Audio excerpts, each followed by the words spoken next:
Put that gun down or the boy dies, Blackjack Hollister growled, pressing the razor-sharp Arkansas toothpick against the child's throat.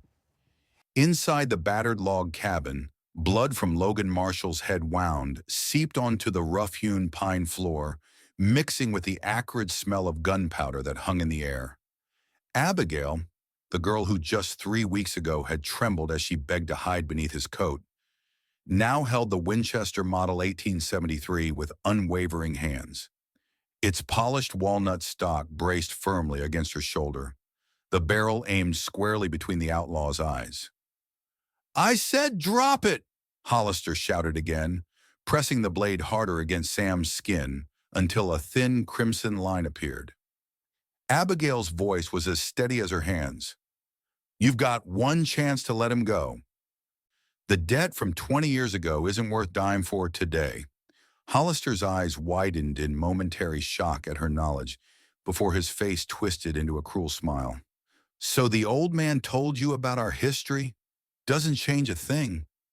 You ain't got the spine, girl." Her finger tightened on the trigger, her eyes cold with a determination forged through weeks of frontier hardship. "Try me." The Texas and Pacific Railroad cut through the sun-baked landscape like a steel serpent, its iron wheels striking a rhythmic percussion against the rails.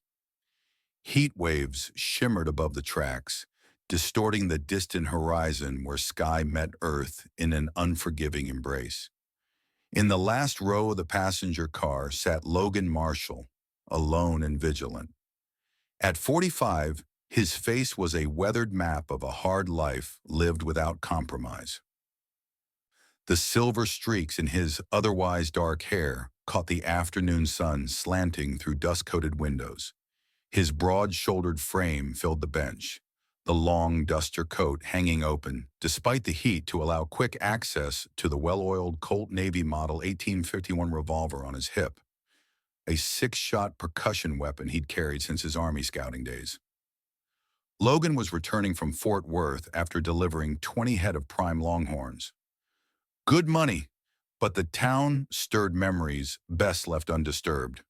He adjusted the Spencer rifle leaning against his leg and pulled his hat lower, trying to block out the raucous laughter of the card players 3 rows ahead. The door at the far end of the car slammed open with enough force to rattle the glass. A girl stumbled in, barely 18, though hard living had tried to age her prematurely. Her dress was torn at the sleeve, dried blood visible on the fabric. The boots she wore were clearly meant for a man, their size making her movements awkward. Wild eyes scanned the car frantically before locking onto Logan, as if some instinct had guided her to him. She moved toward him with purpose, clutching a small canvas bag to her chest.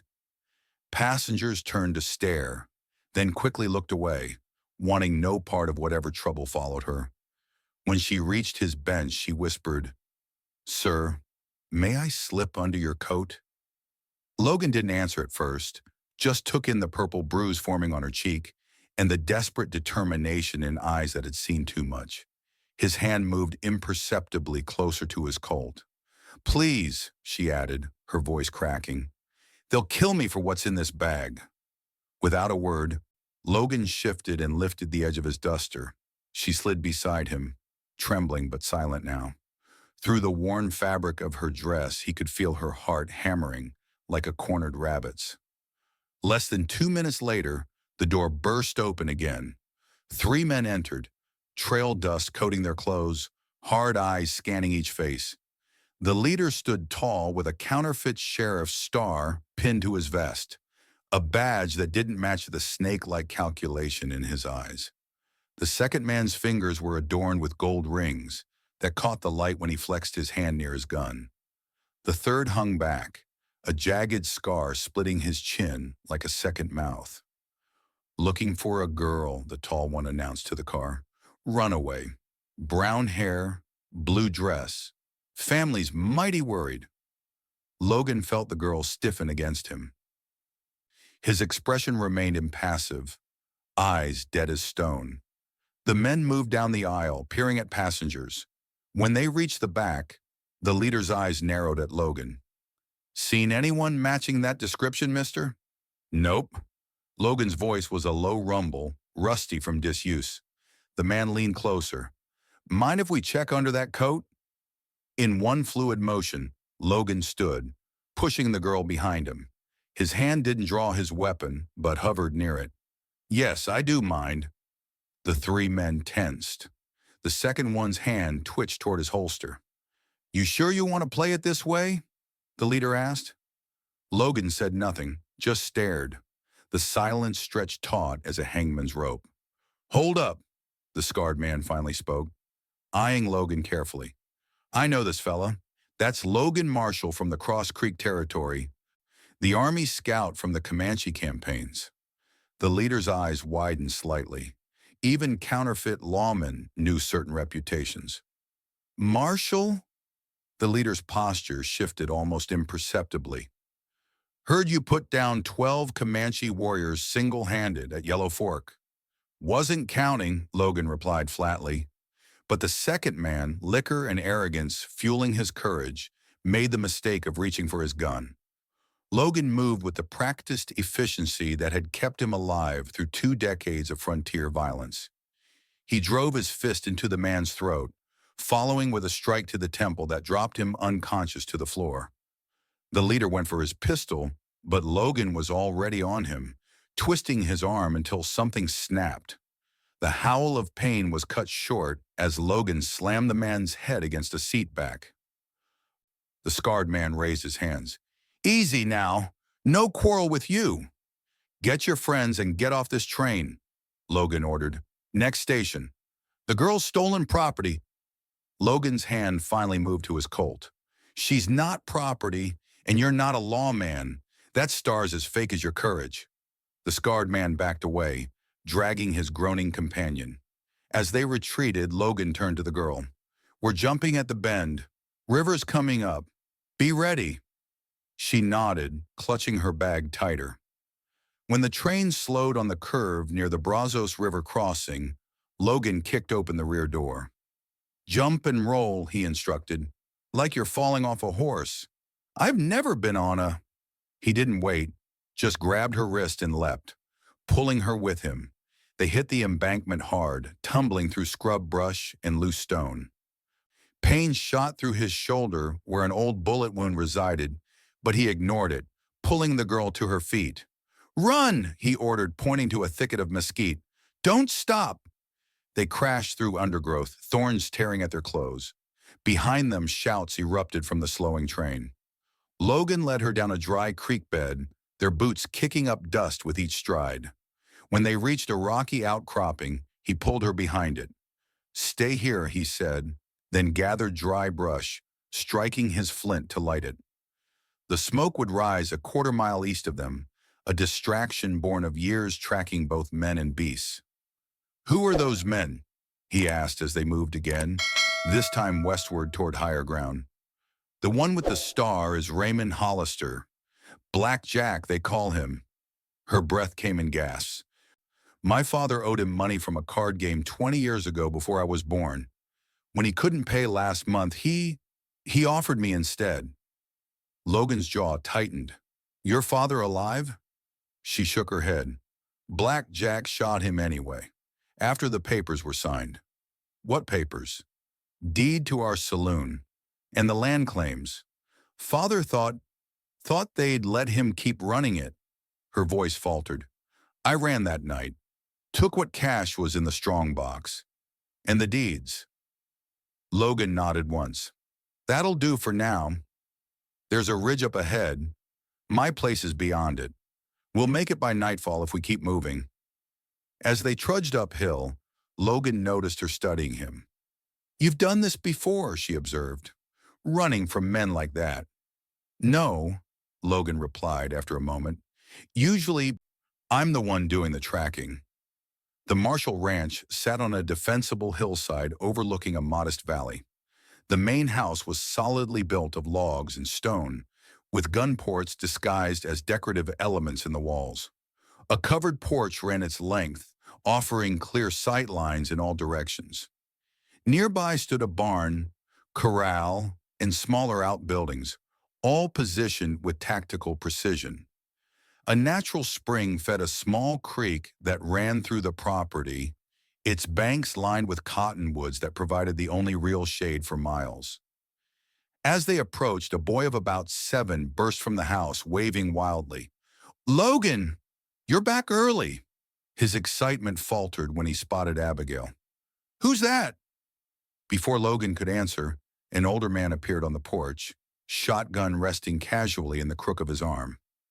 White-haired and weathered as old saddle leather, he squinted at the newcomers. "Brought company, I see," he called out. "Trouble too, Jack," Logan responded. "This is Abigail. She'll be staying with us a while." Jackson, old Jack. Miller nodded without question.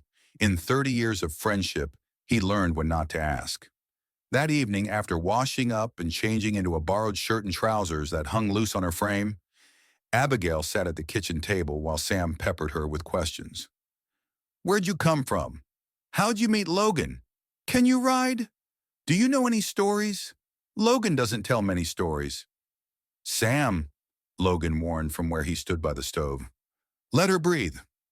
Old Jack set plates of beans, cornbread, and venison on the table. "Boys, just curious. Been alone out here with 2 old men too long." "I don't mind," Abigail said softly, managing a smile for Sam. "I came from Fort Worth. And no, I can't ride. But maybe someone could teach me?"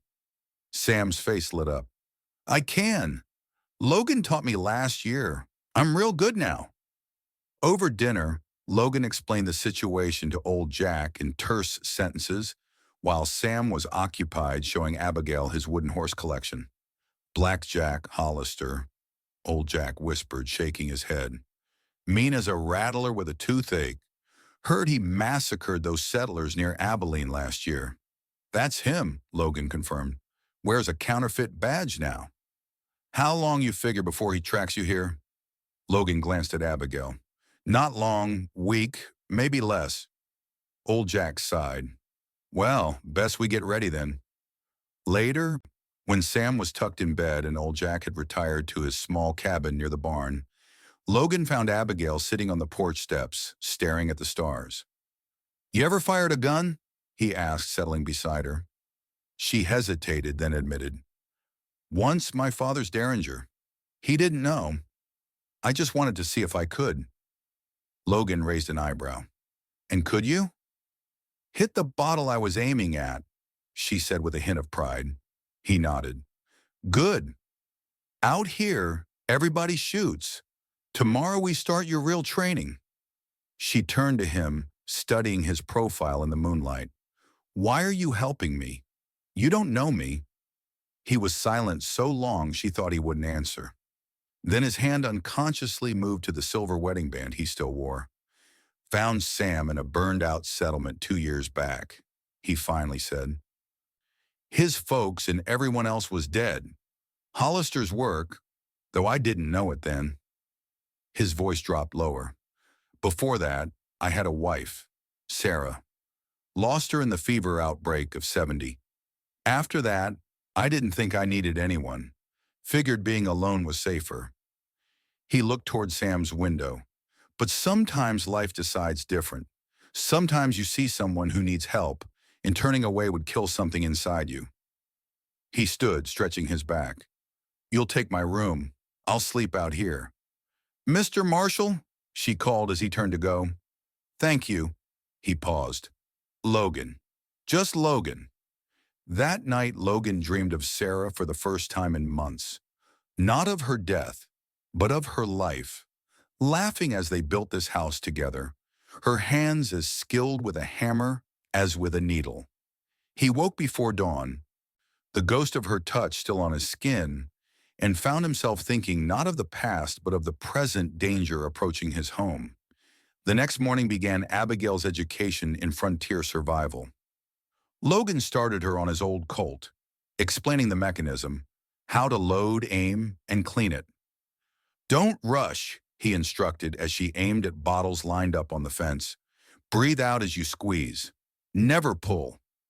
Her first shots went wild, The recoil stronger than she'd expected. By midday, though, she was hitting more than missing. Her natural aptitude surprised him. "You're a quick study," Logan acknowledged. "Tomorrow we try moving targets." That afternoon, a rider approached from the east, Hank Weber, whose small ranch bordered Logan's. Logan met him at the fence line, rifle casually held across his saddle. "Trouble, Hank?" Weber shifted uncomfortably. "Strangers in town asking questions. One's wearing a sheriff's badge, but Clyde at the general store says it don't look official." Logan's expression hardened. "How many?" "6 that I counted, all armed to the teeth." Hank lowered his voice. "They offered gold for information about a girl traveling with a tall fella in a duster." "And what did you tell them?" Hank met his gaze steadily. "Nothing yet. But Logan, these men look like they mean business. I got a family to think about." Logan nodded. "I understand. You've got 3 days to get your family to your sister's place in Austin. Tell anyone who asks I threaten you." He reached into his saddlebag and handed over a small pouch. "For the journey." Hank took the gold coins with a mixture of shame and relief. "They'll be here by Friday then." "That's what I told them, that I'd scout your place and report back Friday." "Appreciate the warning, Hank." After Weber rode off, Logan returned to find old Jack teaching Abigail to identify edible plants and how to set snares for rabbits, while Sam proudly showed her how to gather eggs without getting pecked by the temperamental hens. That evening, Logan gathered everyone at the kitchen table. "We've got 3 days," he announced. "Hollister and his men will be here Friday." Sam's eyes widened in fear. "The bad men who hurt my ma and pa?" Logan rested a hand on the boy's shoulder. "Yes, son, but this time we're ready for them." "I should go," Abigail said. "This is my fight, not yours." "Became our fight the moment those men started looking," old Jack replied. "Besides, where would you go that they wouldn't follow?" Logan unrolled a hand-drawn map of the property. "We fortify, set up firing positions, prepare escape routes." He looked at Abigail. "And you keep practicing until you can hit a running man at 50 yards. For the next 3 days, they worked tirelessly. Sandbags reinforced vulnerable windows. Ammunition was stockpiled at strategic points. The barn was prepared as a fallback position, with extra weapons and supplies hidden in the hayloft. Every morning, Abigail practiced shooting, moving from stationary targets to bottles Logan threw in the air. Every evening, she collapsed into exhausted sleep, muscles aching from work her saloon upbringing had never prepared her for. On the eve of the expected attack, Logan took Sam aside. "Tomorrow you're going to Doc Wilson's in town. Old Jack will take you at first light." Sam's face crumpled. "I want to stay and fight." Logan knelt to eye level with the boy. "I need you safe, son. And I need someone I can trust to ride for help if things go bad." He pressed a folded paper into Sam's small hand. "This letter goes to Sheriff Taylor in Bedford Springs if we don't come for you by Sunday. Can you do that for me?" Sam nodded solemnly. "Yes, sir." That night, as the others slept, Logan found Abigail on the porch again, cleaning her borrowed pistol by moonlight. "Can't sleep?" he asked, settling beside her. She shook her head. "Thinking about my father. He wasn't a good man, but he was all I had. Until now." She looked up at Logan. "Did you mean what you said to Sam? About sending for help? Taylor's a good man, a real lawman. He's been building a case against Hollister for months, but not in time to help us tomorrow." Logan was quiet for a moment. "We don't need help. We just need to hold out long enough for Hollister to make a mistake." He took the pistol from her hands, checked her work, and handed it back. "Perfect. You're a natural." She smiled faintly. "I was always good with my hands. Father had me dealing cards by the time I was 12. Said I had the touch." Logan studied her face in the moonlight. "Your mother?" "Died when I was small. Consumption." They sat in companionable silence, the weight of tomorrow hanging between them. "Logan," she finally said, "if something happens to me, the deed's in my bag. They're worth something." Make sure Sam gets taken care of. Logan's jaw tightened. Nothing's happening to you. Not while I'm breathing. Dawn broke with old Jack and Sam riding out, the boy clutching his wooden horse and glancing back until they disappeared beyond the ridge. Logan and Abigail took their positions, he at the front window with the Spencer, she upstairs with a clear view of the approach, the Winchester ready. The morning crawled by with excruciating slowness. Noon came and went. By mid-afternoon, Logan was beginning to wonder if Weber had lied about the timing. Then he saw it, the faint dust cloud rising beyond the eastern ridge. "They're coming," he called out, voice steady. "Remember, don't fire until they're in range." 6 riders appeared on the ridge, silhouetted against the azure sky. They paused, surveying the ranch, then split into 2 groups. 4 approached directly while 2 circled wide to flank the property. The riders were 100 yards out when the first shot rang out, from Blackjack Hollister himself, firing from horseback. The bullet splintered the window frame near Logan's head, sending splinters flying. Logan returned fire, his Spencer cracking sharply. 1 rider tumbled from his saddle, clutching his chest. The battle erupted in earnest then, gunfire echoing across the valley. The attackers took cover behind rocks and trees, settling in for a prolonged fight. For nearly an hour, they traded shots. Abigail proved her worth, winging one of the flanking riders when he tried to approach the barn. Each time Hollister's men attempted to advance, well-placed shots from the house drove them back. Then Hollister's voice rang out. "Marshal, send out the girl and the deed, and we'll let you live." "Nothing to talk about." "Hollister," Logan shouted back. "Have it your way." Suddenly, a flaming arrow arched through the air, landing on the barn roof. Within minutes, the dry wood caught fire, flames spreading rapidly. "The horses!" Logan yelled. He sprinted for the barn, firing cover shots as he ran. Inside, smoke already filled the upper space. He managed to free the horses, slapping their flanks to send them running to safety. As he turned to leave, a bullet grazed his arm. He returned fire, dropping another of Hollister's men, but as he made for the door, a burning beam crashed down, blocking his path. From the house, Abigail watched in horror as the barn became an inferno, with Logan trapped inside. Without hesitation, she ran from the house, Winchester in hand. Bullets kicked up dirt around her feet as she zigzagged toward the barn's side door. Inside, Logan was choking on smoke, searching desperately for another exit. The rear wall, he could break through the boards there. He slammed his shoulder against the weathered wood once, twice, 3 times until it splintered. Fresh air rushed in, clearing his head momentarily.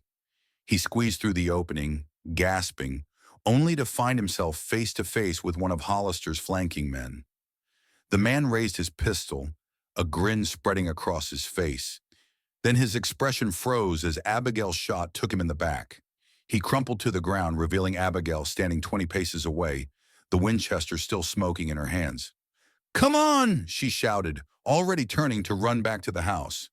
They made it inside just as Hollister and his remaining 2 men began a frontal assault. Logan and Abigail fired desperately from different windows, but the attackers reached the porch, kicking in the front door. Logan met the first man with the butt of his rifle, crushing his nose and sending him sprawling. The second lunged with a knife, slashing Logan's arm before Abigail dropped him with a shot to the leg. Then Hollister himself was there, swinging a pistol that connected with Logan's temple. The world exploded in pain and darkness as Logan crumpled to the floor. Through the fog of semi-consciousness, Logan heard a familiar voice. Sam's voice, high and terrified. The boy had doubled back, worried about his newfound family. Logan forced his eyes open to see the nightmare unfolding. Hollister holding a knife to Sam's throat, using him as a shield against Abigail, who had the Winchester trained on him. "Drop it, girl," Hollister snarled, "or I'll spill his guts right here." Blood ran into Logan's eyes. He tried to move, but his limbs wouldn't respond. "You want the deed? It's in my bag," Abigail said steadily, though Logan could hear the fear beneath her words. "Let him go, and it's yours." Hollister laughed. "You'll hand it over anyway after I kill this runt. Then maybe I'll let old Marshall here watch what happens next before I finish him too."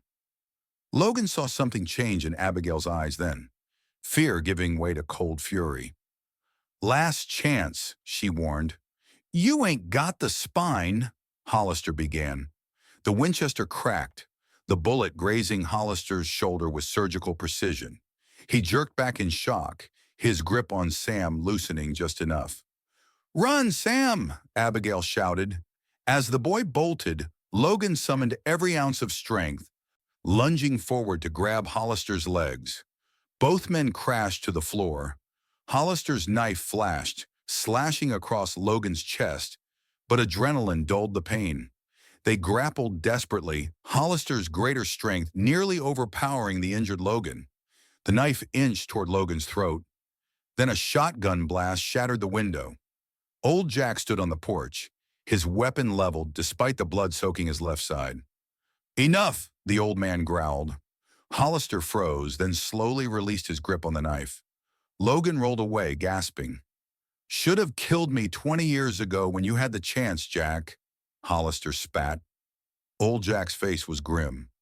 "I'm correcting that mistake today." "Wait," came a new voice from the doorway.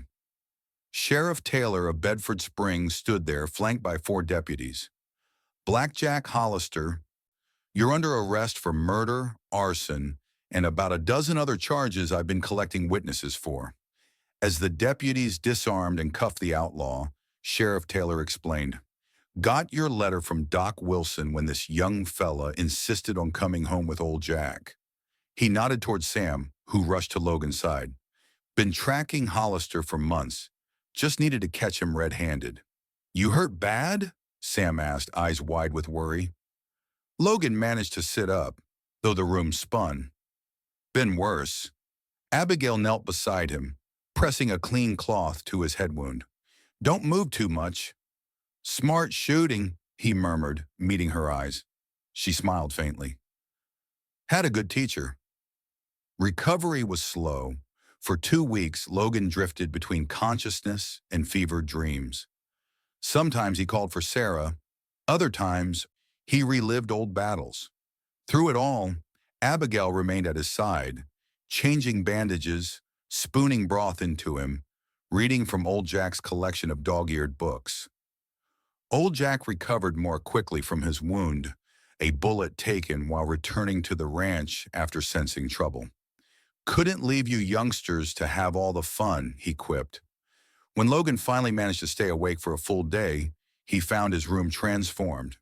Sam had decorated the walls with drawings, while little touches, wildflowers in a jar, curtains made from an old dress, showed Abigail's hand. Sheriff Taylor returned with news. Blackjack Hollister would hang for his crimes in 2 weeks' time. The deed to the Carter property had been legally returned to Abigail as the rightful heir. "What will you do with it?" Logan asked her as they sat on the newly rebuilt porch watching Sam chase fireflies in the dusk. She considered the question. "Sell it, maybe. I don't want anything to do with that place." Old Jack, arm in a sling but otherwise recovered, joined them with coffee. "Got room here if you're looking to invest in something worthwhile. Logan's been talking about expanding the herd come spring." Logan shot him a look but didn't contradict him. As summer faded into fall, the routine of ranch life resumed. Abigail stopped sleeping in Logan's room once he recovered, taking the small side bedroom instead. But she showed no inclination to leave. She took over the garden, expanding it with herbs and vegetables. She learned to break horses nearly as well as Logan, her small frame belying her determination. When traders came through, she handled the negotiations with a shrewdness that impressed even old Jack. One crisp October evening, Logan stood at Sarah's grave on the hillside behind the house. He'd come less often lately, finding that the sharp pain of loss had mellowed into something he could carry without buckling. He placed a wildflower on the simple marker. "I think you'd like her," he said softly. "She's got your spirit." As he turned to head back, he saw Abigail walking up from the house, now dressed in practical riding clothes that had replaced her town dresses. The setting sun caught the gold in her hair, reminding him that beauty still existed in this harsh world. "Sam said I'd find you up here," she said, stopping a respectful distance away. Logan nodded toward the grave. "Just saying hello." She understood without further explanation. They walked back toward the house together in comfortable silence. At the barn, Logan paused. "Got something for you." Inside, he handed her a long package wrapped in oiled cloth. "What's this?" she asked. "Open it." Inside was a Winchester rifle, newer than his old one, with a smooth walnut stock. Engraved on the barrel was a single word, "Abigail." "It's yours," Logan said. "Figured you earned it." She ran her fingers over the engraving. "It's beautiful. Not just for show," he added gruffly. "That's a working gun for a working rancher." She looked up sharply. "You mean that? I can stay? For good?" Logan shifted, uncomfortable with direct questions about feelings. "This is your home now, if you want it." Abigail carefully set the rifle down and stepped closer. "Back on that train, I only asked to hide under your coat. Now I want to stand beside you, protecting this land." For the first time since she'd known him, Logan smiled. A real smile that reached his eyes. He didn't speak, but as the sun set over their land, his hand found hers. Rough palm against calloused fingers, in a promise stronger than words. 2 days later, they rode into Bedford Springs to witness Blackjack Hollister's hanging. The outlaw's eyes found them in the crowd, his face twisting with hatred as the noose was placed around his neck. "Any last words?" the executioner asked. Hollister spat. "You think this is over, Marshal? I got friends who'll—" The trapdoor dropped, cutting off his final threat. Justice, long delayed, was finally served. As they rode home, Sam galloping ahead on his pony, Abigail glanced at Logan. "Is it really over?" Logan watched the boy, thinking of the family he'd found when he wasn't looking. "That part is. The rest is just beginning." That's a story of how Logan Marshall found his family after years of solitude. But life on the Texas frontier never allowed peace to last long. Next week, don't miss the tale of how an old land deed brought the bloodiest cowboys in the West to the Marshal's door. Folks, thank you for riding along on another journey through the untamed West. If this tale of courage and redemption spoke to you, don't forget to hit that subscribe button and ring that bell so you never miss our weekly stories of frontier justice and American grit. I want to thank each one of you watching today. It's men like you who understand what it meant to stand your ground and protect what matters. Values that built this great nation of ours. Have you ever faced impossible odds and had to make a stand? Or known someone who showed that kind of courage? Share your thoughts down in the comments.